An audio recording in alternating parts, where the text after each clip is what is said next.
done well so far, but up until now I've only been using a mere 5% of my power. Now let's see how well you fare against my Biden blast. Are we having fun yet? Hell yeah! While you and I are talking this very minute, some slimy, green-headed, 12-legged creep could be crawling into the White House.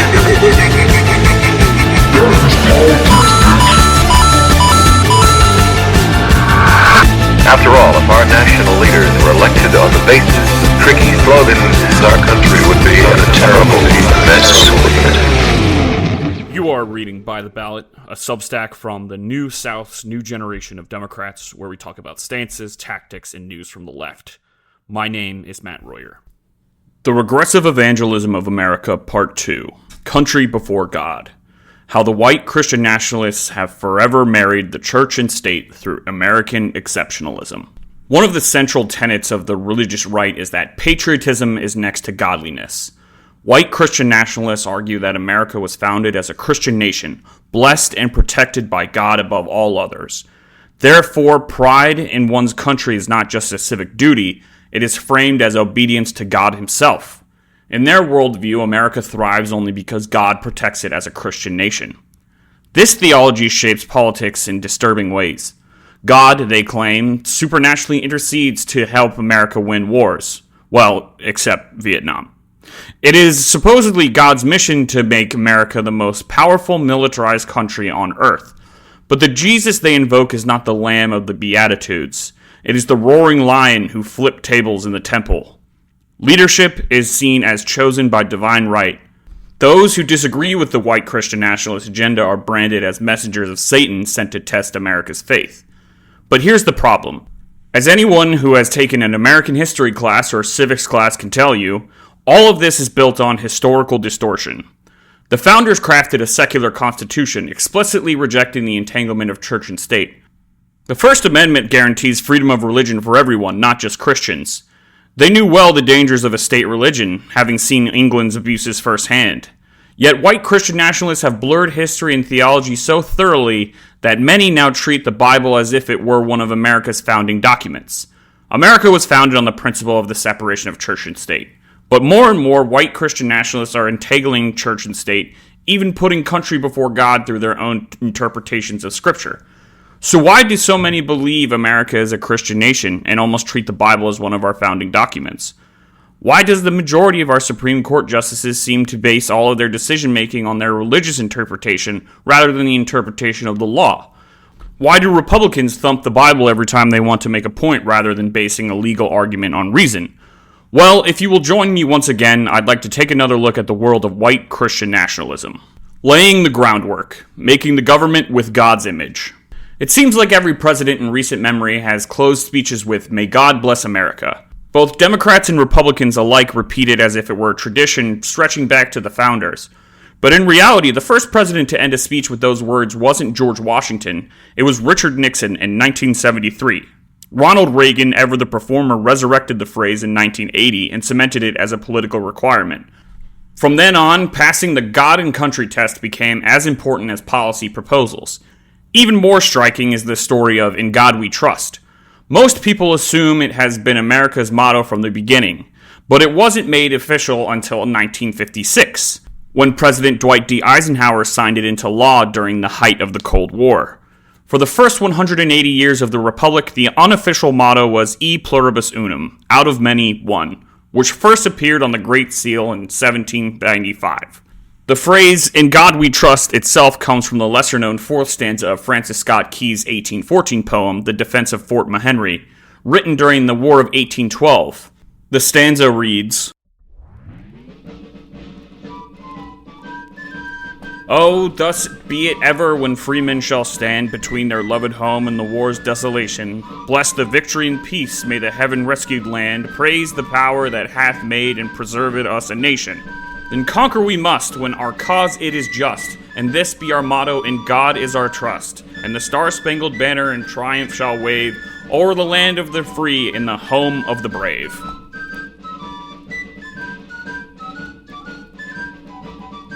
The first stanza of Key's poem became the Star-Spangled Banner. Later set to the tune of a British drinking song, It wasn't officially adopted as America's national anthem until 1931 under Herbert Hoover. Less than 3 decades later, in the fever pitch of anti-communist sentiment, lawmakers dusted off Key's forgotten line and declared it America's sacred motto. Why? To distinguish America from the godless Soviet Union. Conservative preachers and politicians argued that only a Christian America could withstand the Cold War, and Eisenhower, under the sway of evangelist Billy Graham, eagerly agreed. Eisenhower had grown up in a Mennonite offshoot and never been baptized, but just 10 days after his inauguration, he was baptized at the National Presbyterian Church in Washington. Graham became a regular presence at the White House, pushing for faith to be fused with patriotism. Under Eisenhower, the National Prayer Breakfast was launched, setting a precedent every president since has followed. Eisenhower preached that faith was the dividing line between American freedom and Soviet oppression. In his mind, the Soviets trampled religion, while America's strength came from belief in God. Under his leadership, religion became not just a private faith, but a civic duty, something baked into the political DNA of the nation. It was both a distortion of history and a distortion of reality, but it laid the foundation of the Christian nationalist warping of America that persists today. The City on a Hill, American Exceptionalism. During one of his radio addresses in 1954, President Dwight D. Eisenhower rewrote American history with a distinctly religious brush. Out of faith in God and through faith in themselves as his children, our forefathers designed and built the Republic. Never mind the fact that the founders deliberately wrote a secular constitution. Eisenhower's version tied America's origins directly to divine will. Whether this was from his own revived faith or from the influence of Billy Graham, Eisenhower had effectively adopted the Christian nationalist playbook, frame America's greatness as God ordained with its leaders chosen for sacred missions. In this retelling, George Washington wasn't a pragmatic revolutionary, but a messenger of God. Abraham Lincoln wasn't the great emancipator, but a divine instrument to heal the Union in Christ's name. This framing wasn't invented out of thin air. It drew from a deep well of Puritan imagery. In 1630, aboard the Arbella, John Winthrop delivered his sermon, A Model of Christian Charity, where he said, "We shall find that God of Israel is among us, when 10 of us shall be able to resist 1,000 of our enemies. When he shall make us a praise and glory that men shall say of succeeding plantations, the Lord make it likely that of New England. For we must consider that we shall be a city upon a hill. The eyes of all people are upon us. So that if we shall deal falsely with our God in this work we have undertaken, and so cause him to withdraw his present help from us, we shall be made a story and a byword through the world."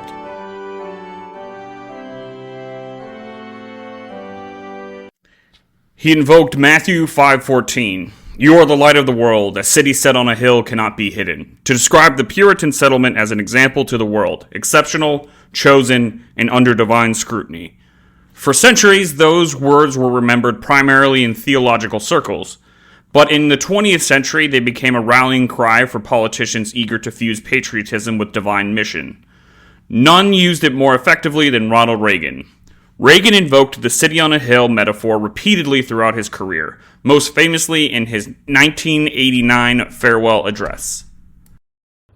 I've spoken of the shining city all my political life, but I don't know if I ever quite communicated what I saw when I said it.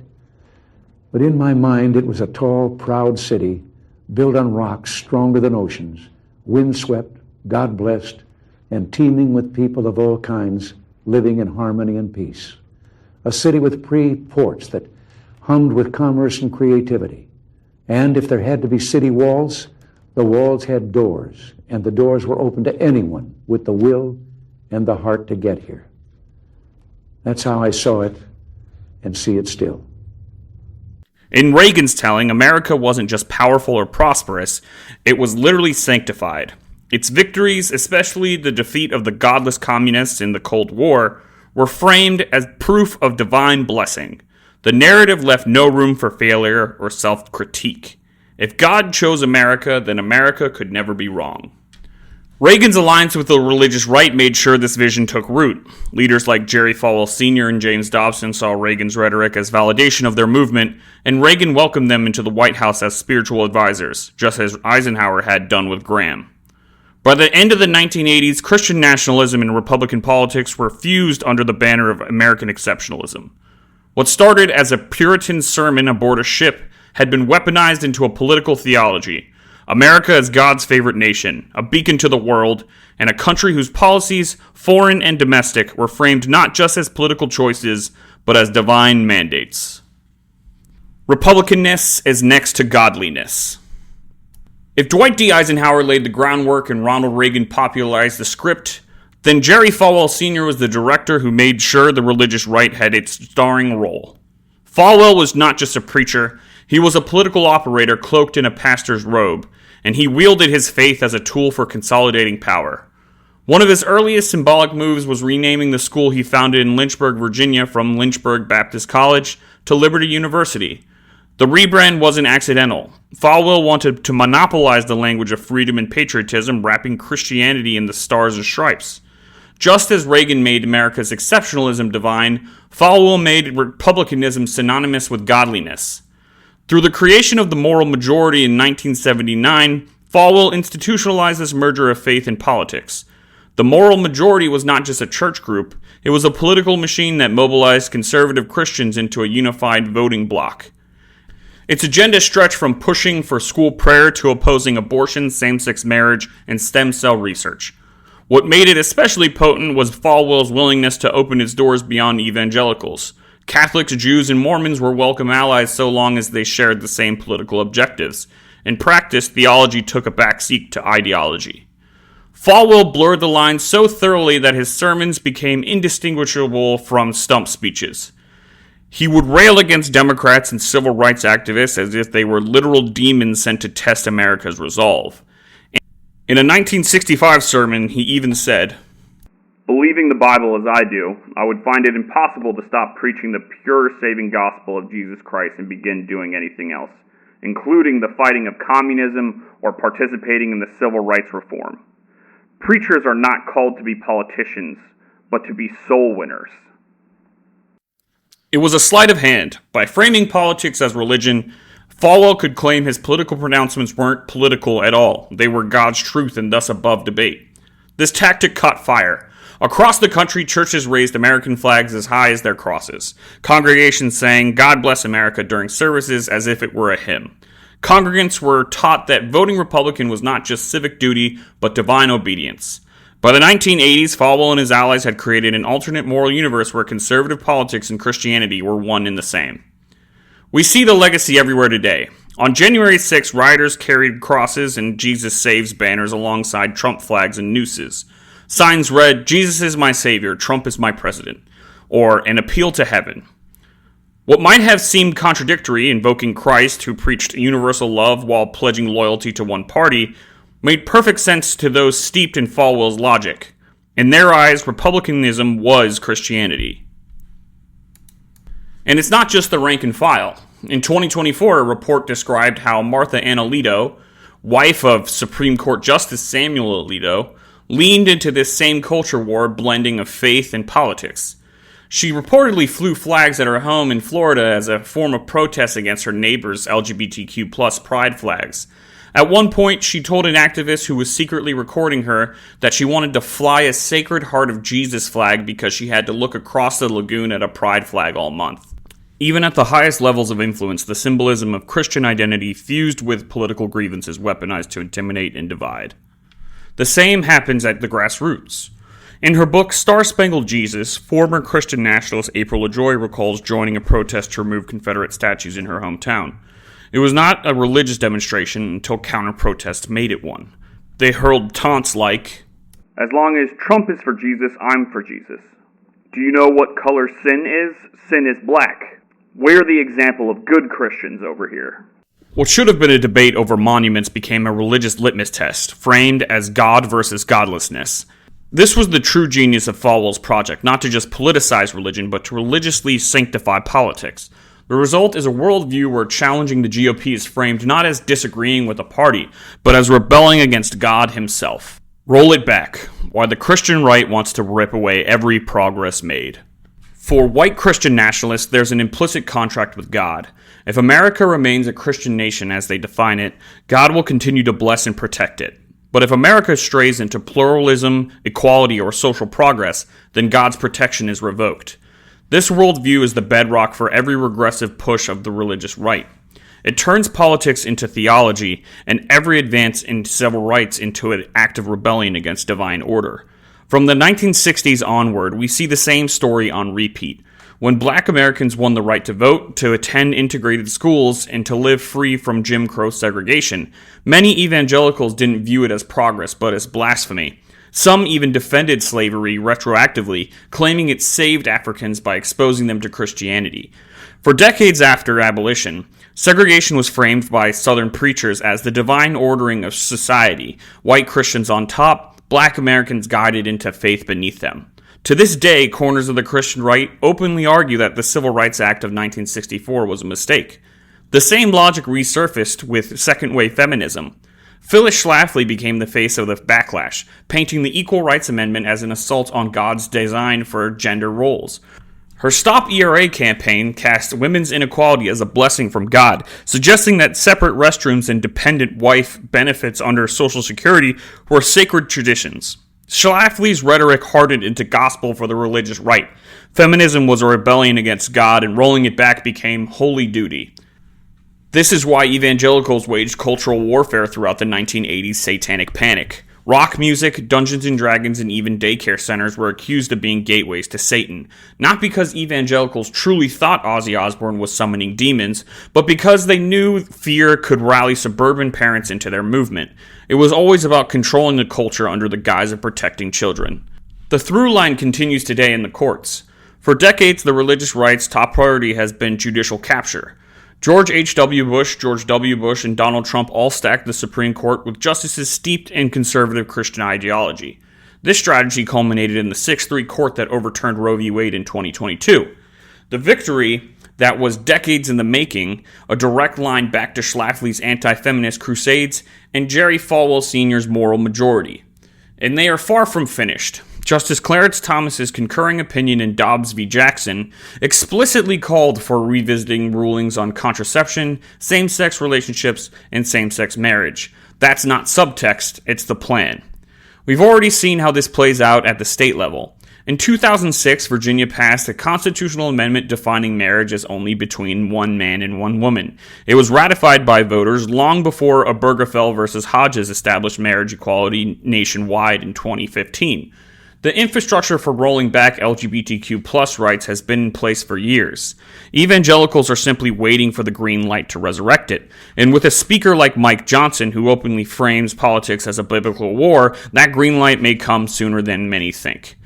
Today, the rollback agenda extends beyond the courts and into every cultural battlefield.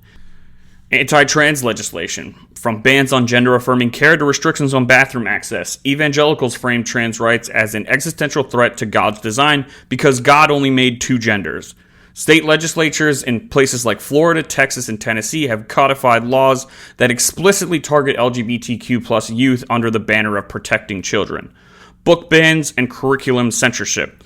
School boards across the country, often backed by evangelical parents groups, are banning books that reference racism, LGBTQ+ characters, or feminism. From Maus to Toni Morrison's Beloved, literature that challenges the myth of pure Christian America is being erased. Attacks on DEI programs. Conservatives now argue that diversity, equity, and inclusion programs in universities and corporations are un-American and anti-Christian. Florida Governor Ron DeSantis has positioned DEI as cultural Marxism, using state power to dismantle higher education's modest steps towards equity. Reproductive rights beyond Roe.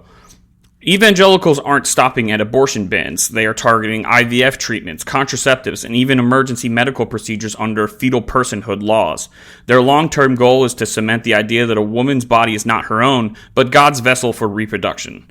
Importantly, this isn't mainstream Christianity. The Vatican itself has never advocated dismantling contraception rights or interracial marriage. These are uniquely American evangelical political projects masquerading as faith. But for those steeped in white Christian nationalism, divine mandate trumps democracy. If God's will conflicts with majority rule must give way. That's why the same movement that resisted civil rights in the 1960s and fueled the satanic panic in the 1980s is now orchestrating rollbacks in the 2020s. Their crusade is simple: reverse every gain since the mid-20th century and drag America back to a pre-civil rights, pre-feminist, pre-LGBTQ+ era. In their telling, only then will God once again bless America. Faith without monopoly. As I have said before, Democrats don't need to run from faith. We just need to stop letting the right weaponize it uncontested. The Christian right has twisted the gospel into a blunt instrument of power, convincing millions that Jesus votes Republican. That isn't religion, it's branding. Millions on the left, myself included, count ourselves as religious. President Joe Biden went to Mass every Sunday and still governed as progressive. Majorities of black Protestants and Hispanic Catholics vote Democratic, living proof that faith and progressivism are not contradictions. The truth is simple. Jesus healed the sick, fed the poor, and loved the outcast. That's not the agenda of today's GOP. That's the heart of progressivism. So no, Democrats shouldn't play their game of Bible-thumping politics, but we also can't keep leaving the pulpit empty. Faith communities already power progressive movements, from civil rights to immigrant justice.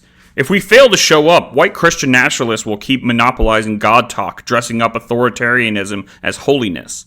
The religious right has monopolized God talk for too long. If we don't contest that monopoly, white Christian nationalism will keep masquerading as the only authentic expression of faith in public life. But the truth is, the gospel they preach is not the gospel of Jesus, it's the gospel of power. And there's nothing godly about that. They've stolen God to sell power. It's time we remind America that gospel of Jesus isn't about power at all. It's about community. It's about people. Too long didn't read. White Christian nationalists have rebranded American history and politics to fuse God and country, insisting that patriotism equals Christianity. Starting with Eisenhower and amplified by Reagan, leaders wove religion into governance, adding mottos like "In God We Trust," staging prayer breakfasts, and pushing American exceptionalism as divine destiny. Evangelical figures like Billy Graham and Jerry Falwell blurred the lines between faith and Republican politics, convincing followers that to be a good Christian is to be conservative. This marriage of church and state now drives efforts to roll back progress, from civil rights to abortion rights to marriage equality, under the guise of restoring God's favor. With a conservative Supreme Court and leaders like Speaker Mike Johnson, this project has real teeth. Democrats don't need to attack Christianity. Instead, they should reclaim faith's true values: compassion, justice, service, and stop ceding religion to the right. The gospel doesn't belong to authoritarians. It belongs to the people. Thank you for reading By the Ballot. Please remember to like, subscribe, and share so we can continue to grow our audience. Thank you for reading and listening to By the Ballot. By the Ballot is an opinion series published on Substack, written, hosted, and produced by Matt Royer. Our theme music is Blah Blah Blah by The Revolution. All views expressed are solely those of the author and should not be interpreted as reporting or objective journalism or attributed to any other individual or organization. This publication represents personal commentary, analysis, and opinion only.